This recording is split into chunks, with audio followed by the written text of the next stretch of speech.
आप सभी को मेरा सादर नमस्कार। आज मैं आपके सामने भारत में हाल के सबसे बड़े कर सुधार जीएसटी 2.0 के बारे में अपने विचार साझा करने जा रहा हूं। भारत में वस्तु एवं सेवा कर यानी जीएसटी 1 जुलाई 2017 को लागू हुआ था।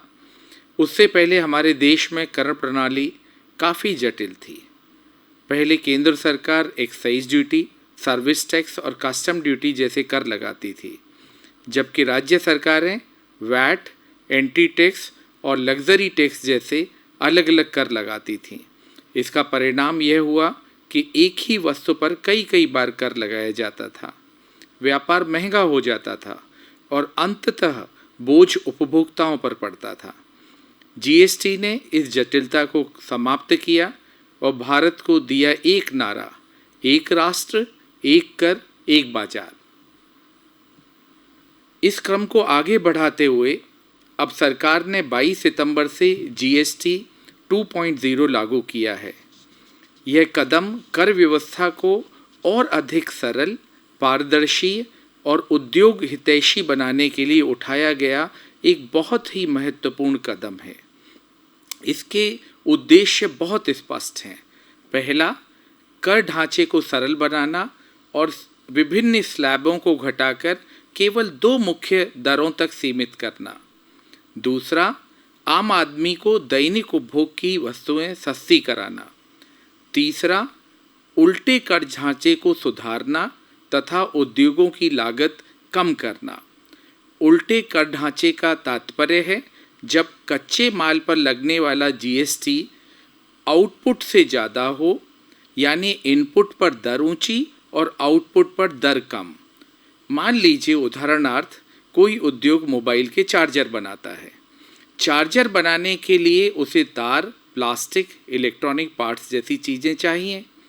इन कच्चे माल पर जीएसटी दर 18% है, लेकिन चार्जर बेचते समय जीएसटी की दर केवल 12% है।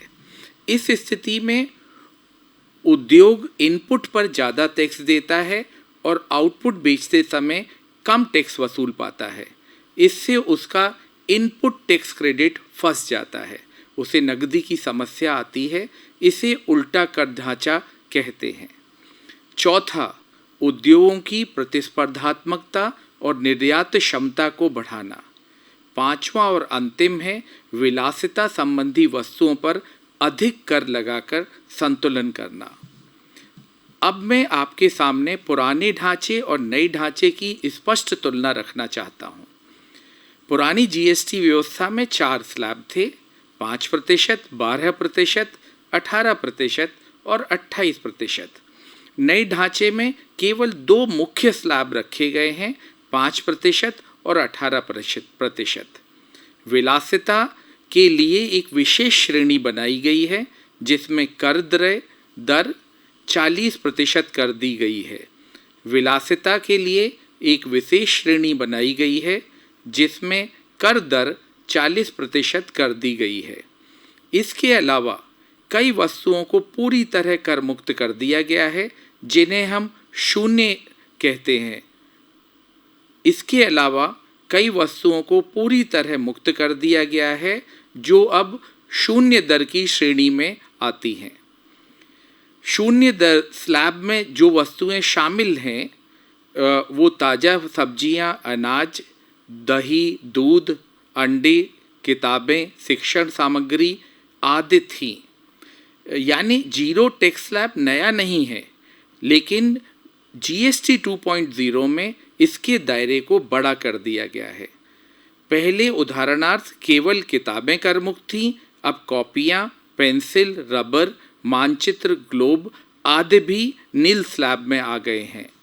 पहले कुछ दवाइयों पर ही छूट थी, अब 33 नई जीवन रक्षक दवाइयों को नील स्लैब में डाला गया है।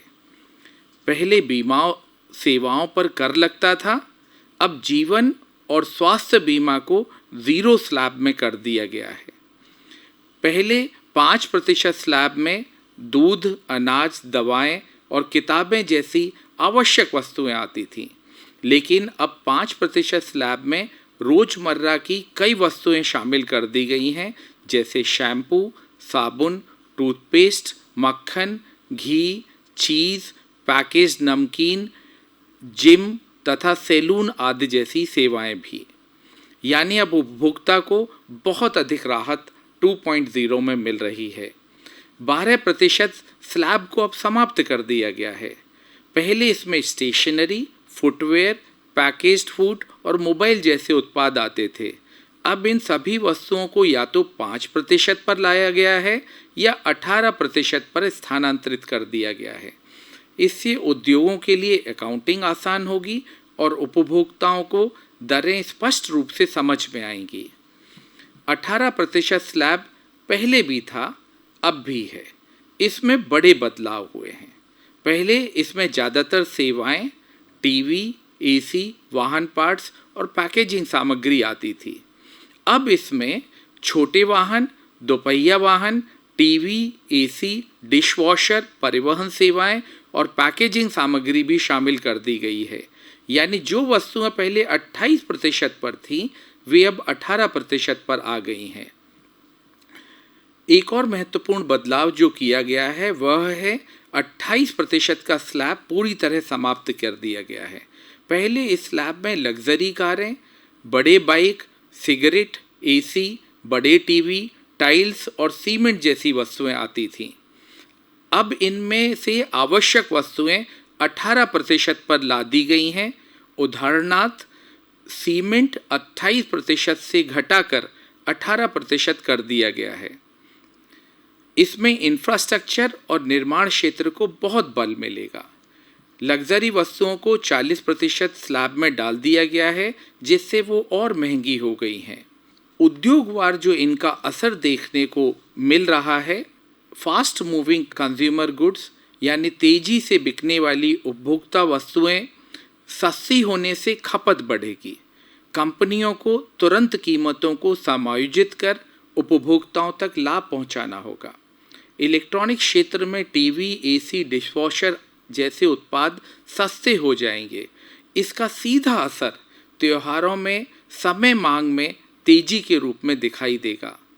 ऑटोमोबाइल क्षेत्र में छोटे वाहन और बाइक सस्ते हो जाएंगे, जिससे बिक्री बढ़ेगी। लेकिन लग्जरी वाहनों पर कर बढ़ाने से वे और महंगे हो जाएंगे।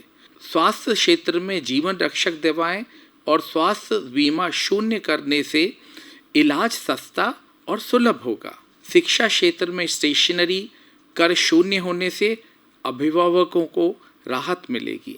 भविष्य में जो 2.0 में जो परिवर्तन हुआ है, उससे जो संभावनाएं और सकारात्मक परिणाम देखने को वो मिलेंगे, वो हैं उपभोक्ताओं की क्रय शक्ति बढ़ेगी और खपत में वृद्धि होगी।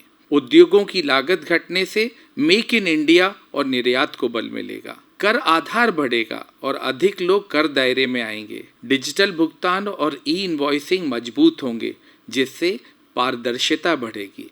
राज्य और केंद्र के बीच राजस्व संतुलन की हालांकि कुछ चुनौतियां सामने आ सकती हैं। कुल मिलाकर जीएसटी 2.0 भारत को वैश्विक प्रतिस्पर्धा के लिए बेहतर तैयार करेगा। इससे बढ़ने वाले राजस्व को अगर देखा जाए तो 2017-18 में जो राजस्व प्रति माह 90,000 करोड़ था, वो 2024-25 के अगस्त माह में बढ़कर 1,84,000 करोड़ हो गया। यानी अधिक राजस्व तो अधिक सामाजिक उन्नयन के कार्यक्रम। मोटे तौर पर देखें तो जीएसटी 2.0 केवल सुधार नहीं बल्कि एक समग्र आर्थिक सुधार है। यह सुधार 3 स्तरों पर प्रभाव डालता है: उपभोक्ता, उद्योग और सरकार। पहला, उपभोक्ताओं के स्तर पर देखें तो रोजमर्रा की ज़रूरतों की वस्तुएं सस्ती हो गई हैं, शून्य स्लैब का दायरा बढ़ा है, 5% स्लैब में आम वस्तुएं और सेवाओं को शामिल किया गया है। इससे मध्यम और निम्न आय वर्ग की जेब पर बोझ कम होगा। आम आदमी के बजट में राहत आएगी और उसकी क्रय शक्ति बढ़ेगी। जब जनता की क्रय शक्ति बढ़ती है तो उसका सीधा असर अर्थव्यवस्था में मांग बढ़ने के रूप में दिखाई देता है। दूसरा, उद्योगों के स्तर पर देखें तो उल्टे कर ढांचे को ठीक करने और उच्च कर स्लैब को घटाकर 18% में लाने से उत्पादन लागत कम होगी। जैसे सीमेंट पर जीएसटी घटने से इंफ्रास्ट्रक्चर क्षेत्र और हाउसिंग प्रोजेक्ट को बल मिलेगा। ऑटोमोबाइल और इलेक्ट्रॉनिक्स उद्योग की बिक्री में तेजी आएगी। एफएमसीजी यानी फास्ट मूविंग कंज्यूमर गुड क्षेत्र को विस्तार मिलेगा। इसका परिणाम होगा अधिक उत्पादन, अधिक रोजगार और अधिक निवेश। तीसरा, सरकार और नीतिगत स्तर पर देखें तो जीएसटी 2.0 पारदर्शिता भी बढ़ाएगा। डिजिटल भुगतान और ई इनवॉइसिंग की मजबूती से कर चोरी की संभावनाएं घटेंगी, कर आधार बढ़ेगा और दीर्घकाल में सरकार की आय स्थिर और मजबूत होगी। हालांकि राज्य और केंद्र के बीच राजस्व संतुलन की चुनौती बनी रहेगी, लेकिन दीर्घकालीन दृष्टि से यह सुधार भारत को वैश्विक प्रतिस्पर्धा के लिए तैयार करेगा। इस सुधार का एक पहलू और भी है। 40% का नया स्लैब विलासिता की वस्तुओं पर है। यह कर संरचना सामाजिक न्याय की भावना को भी दर्शाती है।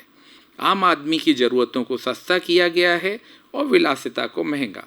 इसका सीधा संदेश है, भारत की कर व्यवस्था अब आम आदमी के हित में और अधिक संवेदनशील हो रही है। इस प्रकार जीएसटी 2.0 को हम केवल एक वित्तीय कदम नहीं, बल्कि भारत की आर्थिक विकास यात्रा में अगला बड़ा मील का पत्थर मान सकते हैं।